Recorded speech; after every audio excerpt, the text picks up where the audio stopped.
Se uma embarcação em alto mar está à deriva, você sabe qual o significado disso?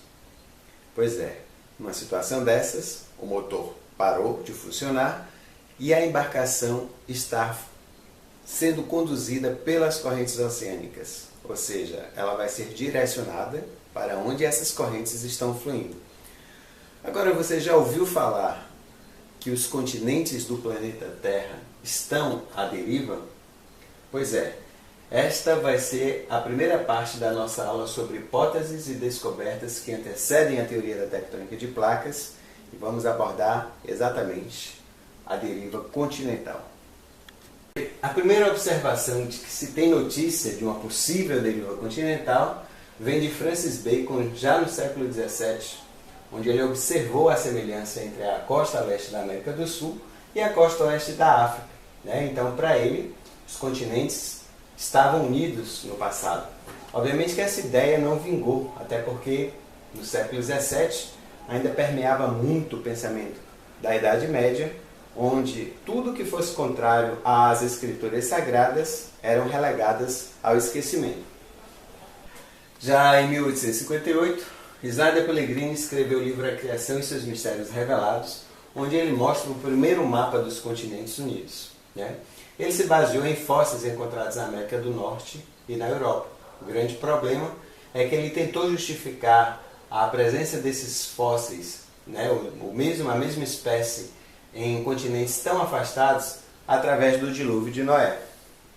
Em 1885, Edward Suez, baseado na Glossopteris, essa plantinha aqui, criou o termo Gondwana, que equivaleria aos continentes atuais do hemisfério sul, além da Índia. Por quê? Porque vestígios fósseis dessa planta foram encontrados nos continentes sul-americano, africano, na Antártida e na Oceania, além da Índia. Essa ampla distribuição poderia estar associada a um supercontinente ou ao que foi denominado de pontos continentais, ou seja, pequenos continentes onde as sementes dessas plantas poderiam ser levadas pelas correntes oceânicas, habitariam esses pequenos continentes e depois o próximo até chegar nos demais continentes. Então, essa era uma possibilidade além da deriva continental aventada no século XIX. E, em 1915, um famoso pesquisador meteorologista, Alfred Wegener, ele escreveu o livro chamado A Origem dos Continentes e dos Oceanos. Então, baseado no formato dos continentes e em fósseis encontrados na América do Sul e na África, ele, além, evidentemente, de algumas evidências paleoclimáticas, ele fez o desenho de todos os continentes unidos em um só e denominou esse supercontinente de Pangeia. Além da Pangeia, existia também a Pantalassa, ou Pantalassa, que é o superoceano, ou seja, todos os oceanos unidos, ok? Bem, o grande problema de Wegener era explicar a causa da deriva, porque, como ele não tinha o conhecimento que existe hoje na ciência, ele tinha que dar uma justificativa para a hipótese dele. Então ele justificou a deriva continental como se fosse resultante de processos ligados à energia de interação de marés entre Lua, Terra e Sol. A mesma energia que provoca as marés oceânicas, digamos assim. Só que o grande problema é que essas energias de marés elas são muito fracas para fazer com que continentes migrem. Outra ideia que Wegener cita em seu livro é que as crostas continentais elas eram mais rígidas do que a crosta oceânica, abaixo delas, e que elas iam rasgando, quebrando a crosta oceânica, fazendo com que os continentes migrassem. A gente sabe hoje que isso não é verdade, até porque se isso acontecesse, teria que haver deformações, que na época Wegener não detectava, nos corpos continentais, para que essa migração pudesse ocorrer, certo? Então, vêm as várias evidências da deriva continental, muitas delas já explicadas no livro de Wegener, em 1915. As evidências paleontológicas, por exemplo, nós temos aqui o Mesosaurus, que Wegener cita no seu livro, encontrados na África e na América do Sul, o Sinognathus, o Listrosaurus, que é encontrado na África, na Índia e na Antártida, e a Glossopteris, que já tinha sido citado antes pelo Edward Suez, encontrado na Austrália, na Antártida, na Índia, na África e na América do Sul. Ok? As evidências geológicas, né, eu trouxe algumas delas aqui, outras vocês podem procurar nos livros, mas eu vou citar casos aqui que envolvem o Brasil. Por exemplo, Crato de São Francisco, que pega parte do estado da Bahia e parte de Minas, né, ele é equivalente ao Crato do Congo na África. Ou seja, essas rochas pré-cambrianas elas estavam unidas. Quando os continentes se afastaram, parte dessas rochas ficaram em território brasileiro, parte dessas rochas ficou em território africano. Aqui, outros exemplos, né? O Cinturão do Cabo, no sul da África, eles têm correlação com a Serra de La Ventana aqui na Argentina. E no hemisfério norte nós temos os Apalaches, que tem representante aqui tanto na América do Norte, quanto na África, na Europa e até mesmo na Groenlândia. Certo? Existiram também as evidências glaciais, também já citadas por Wegener, né? Então, aqui nós temos, no sul da América do Sul, evidências de que geleiras estariam ocorrendo nesse sentido. O que é uma geleira? Na verdade, a geleira é um corpo canalizado de gelo, certo? Semelhante a um rio, só que ao invés de estar no estado líquido, está no estado sólido, ou pelo menos parcialmente sólido, que vai se movimentando lentamente das montanhas para as planícies ou para os oceanos.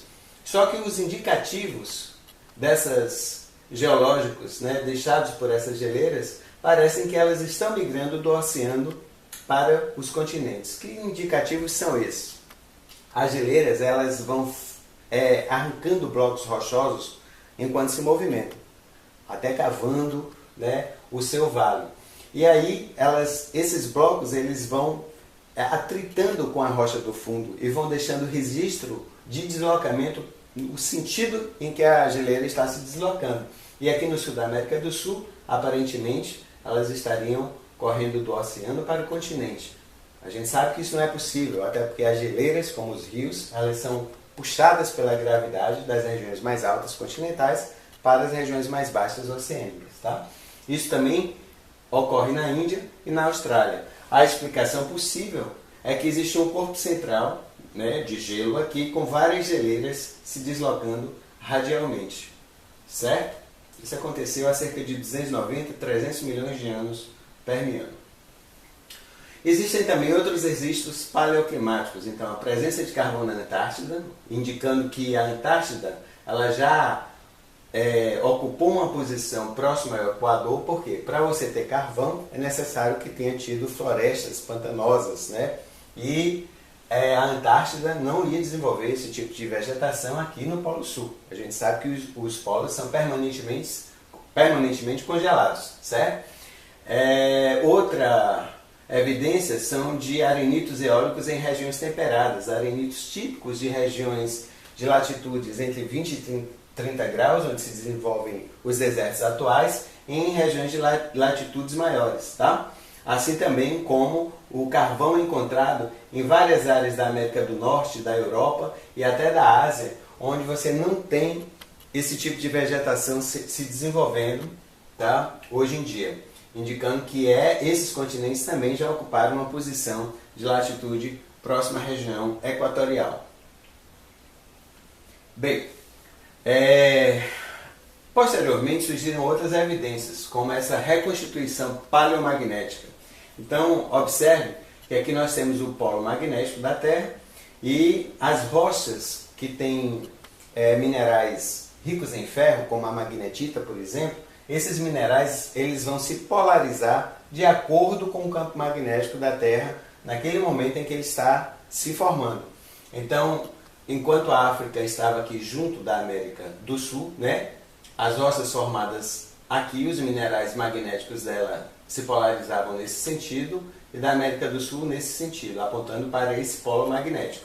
À medida que vai se separando aí há 100 milhões de anos, obviamente vai havendo uma mudança na direção dessas setas, né? Porque elas vão continuar apontando, ou seja, os minerais formados agora, no caso aqui há 80 milhões de anos, vão continuar apontando para esse polo magnético, de forma que vai havendo uma mudança de orientação dessas setas, até chegar o momento atual.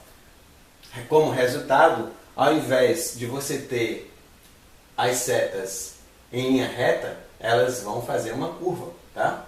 Vão fazer uma curva, porque elas vão estar sempre indicando o polo norte magnético durante a formação delas. Então, as rochas mais antigas e as rochas mais recentes, ok? Isso mostra que não houve, digamos, um deslocamento do polo em si, mas sim os continentes é que se afastaram e por isso há essa tortuosidade no direcionamento da polarização dos minerais pertencentes a essas rochas, ok?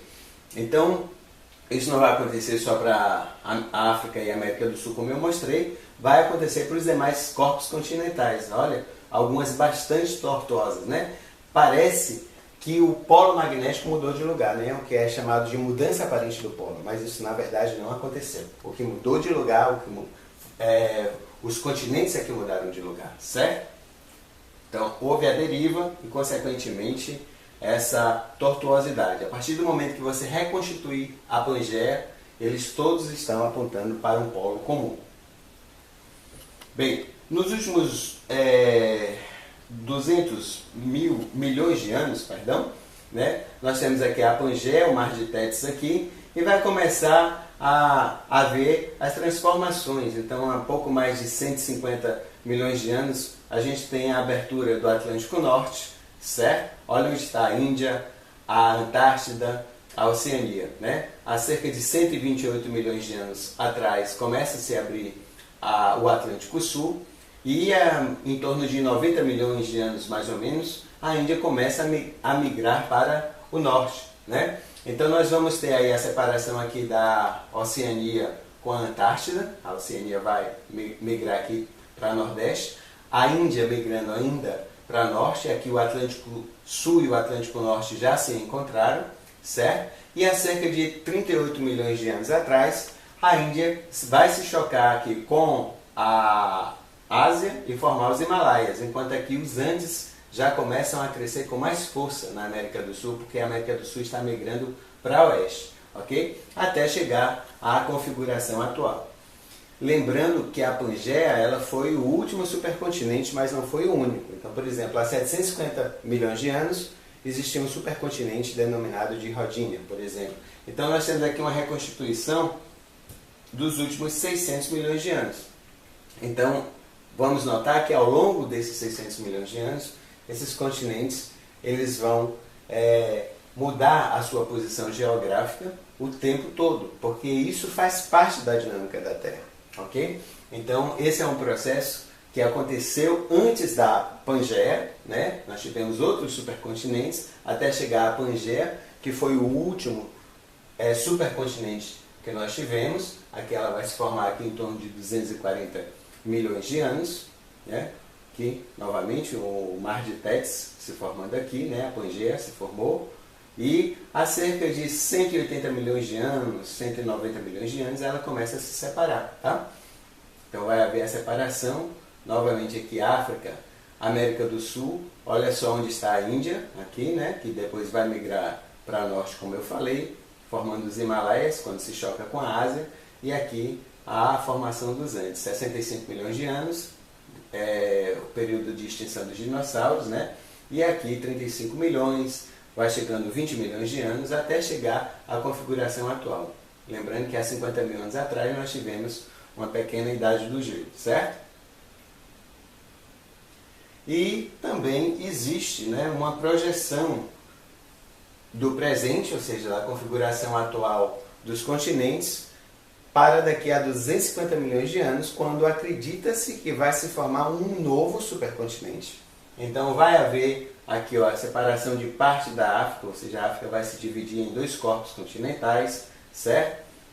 A América ela vai começar a migrar mais a sul e depois ela vai voltar para a leste, né? Então vai haver um novo choque aqui, de forma que os continentes eles vão formando uma nova composição né, um novo enrugamento, novas cadeias de montanhas vão surgir até formar um novo supercontinente daqui a 250 milhões de anos.